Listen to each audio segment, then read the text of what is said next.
How exhausting is it for you? Because you guys obviously, you see it at home, the social life. Like, before you came here, I see Cyborg as this warrior, like the best fighter on the planet. Like, I see that. How difficult is it for you? Because I get emotional seeing you guys talk about this. It's not fair, man. You know what? I fought, I don't know, 10 different countries. I've had, between the mixture of fights, I've had a lot of different fights. Won some belts, won some things. I've never been a world champion. And when I see her, I know why. This girl wakes up 5 a.m. She's up. She goes, hits her jog. She comes back. She drinks a coffee, takes a nap. 9:30 a.m. She's off. She goes to boxing. She comes back. Takes a little bit of a break. 4 o'clock, wrestling. She comes back. 7:15, another. When she made 140, people don't realize this. She was running 8 to 12 miles per day. A day. Jesus Christ. I'm talking about this girl put in 50 miles of road work on top of everything else. Yeah. People are like, oh, well, when she cut weight, she just wanted to run on the treadmill because she ran 50 fucking miles a week to make that weight. Jesus Christ. So I know why I'm not world champion. And when Cris made 140, I'm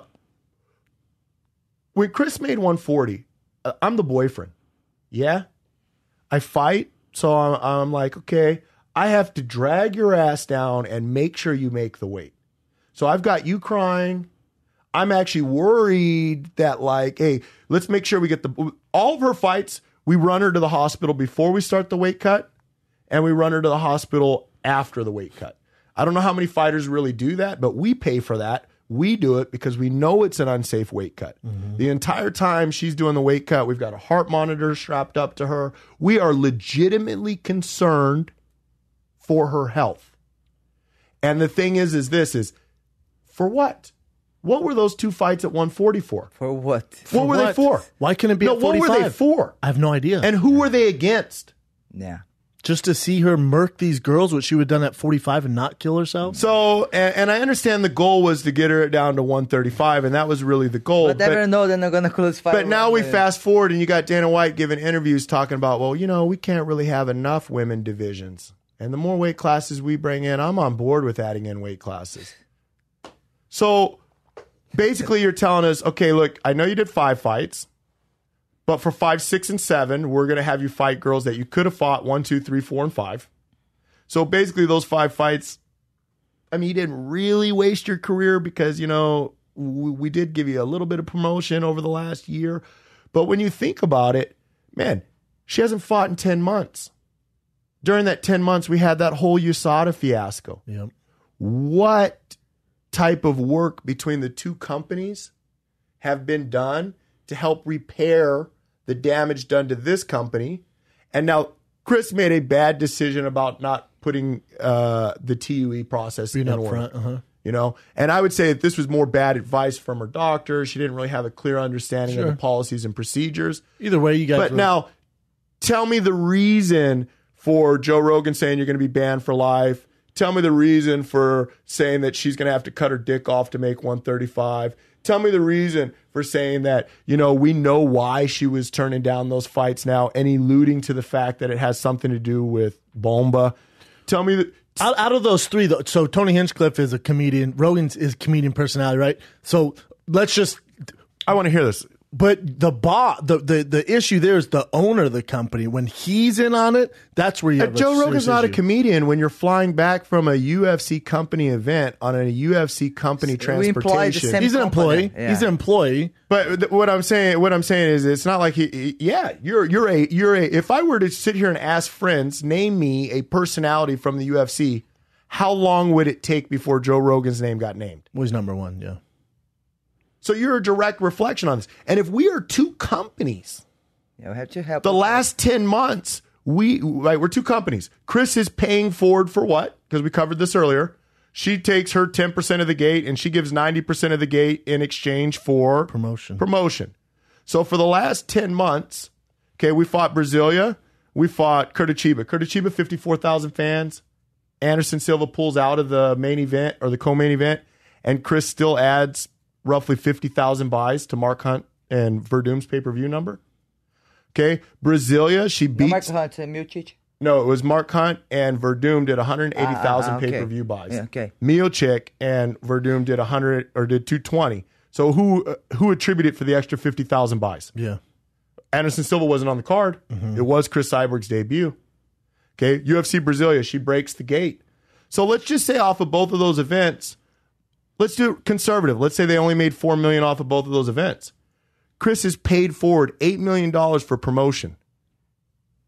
And for the last 10 months, she's waited to have that money come back in the form of promotion and promotional push from the company. You guys feel like there's only been slandering or no resurrection of what really happened. I feel like there's been no recourse, or I don't want to use the slavery term of retribution. That's fair in this. But I feel like there's been no. I Yeah. feel like there's been no retribution paid forward for what has already happened. And I think it's a combination of things. I think it's been an ongoing thing with you guys for a while. There seems to be some personal grudge there. It's Hold that on the nail right there. Hit it. It's a personal thing.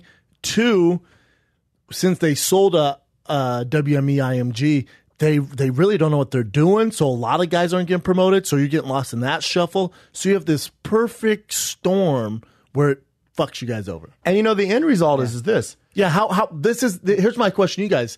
How would you like this to, in a perfect world? Yeah. It's April. I'm sorry. It's July 27th, the Anaheim card. You guys want to be on there. You want to opponent. In a perfect world, how's this end for you guys? Cris? I want to fight anybody who's going to put in front of me. I will have 2 fights left. And then have 2 fights can fix the problem. Yeah. For the 2 companies to work together. I will upset. No, I'm not happy. I work every day. I go train every day. I get in my car, I train every day, do spar every day. Think about I have 2 left in my fight. So you're just trying to get those 2 out of the way and then take it from there. I don't know. I really want to talk, man. I think I get in my car. I already finished these 2 fights. I don't know what I'm gonna do.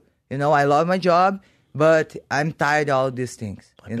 I bet you're exhausted. I'm exhausted about everything. I'm exhausted hearing the story. I know, and then I love my job. I love all my fans, but I'm not happy. I'm not happy. And then before I enjoy fight, and now it's stress all the time. So what would make you happy, Cris? They respect me like athlete. They respect me what I deserve. Man, I do a lot for sport. Yeah. And that's it, man. No, don't have to do nothing for me. Don't slam my brain. Don't say bad things. No one say good. Don't say it. You just want to be treated like everyone else. Leave me fight. Do what I'm doing, and what I deserve. I think the personal thing that you hit on, I don't know if it's a personal issue between the relationship, the rivalry between Cris and Ronda. I mean, everybody really knows that there's a real power that Ronda had within that company. And Dana, yeah. I don't know if the relationship is maybe left over between Dana and Tito. I mean, I hear they're on a lot better of a term now and they're talking pretty regularly. But it is clearly not just athlete sport. No, something's going on here. And it's not pay. Cris is not pricing herself out of promotion. I mean, if you look at all those guys on the Fox FS1, they're top 10 biggest rated events.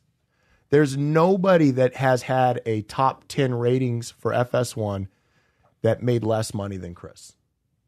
And there's about 5 or 6 people on that rating that made more money to lose than Cris made even to get there. I mean, you got a guy like Gegard Mousasi who's complaining legitimately about salary. Mm-hmm. Mousasi makes more money just to get in the fucking cage than Cris makes to win. His show? Yeah. His show is more than her show and win combined. And I know a lot of people are like, well, she's only had 2 fights in the UFC.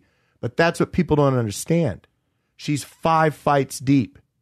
Ronda only won 6. Well, and to your argument there, though, she's 5 fights deep, but even before that, you're talking about Strikeforce, you're talking about all this stuff. And there's a career there, which is to the argument where Gegard complained about Mark Hunt, and Dana goes, dude, look what Mark Hunt did before he got here. Yeah. So that's the same argument with Cris. Like, what are you talking about? When we talk about female fighters, there's really 3 really famous ones. You got yourself, you got Ronda, you got Gina Carano.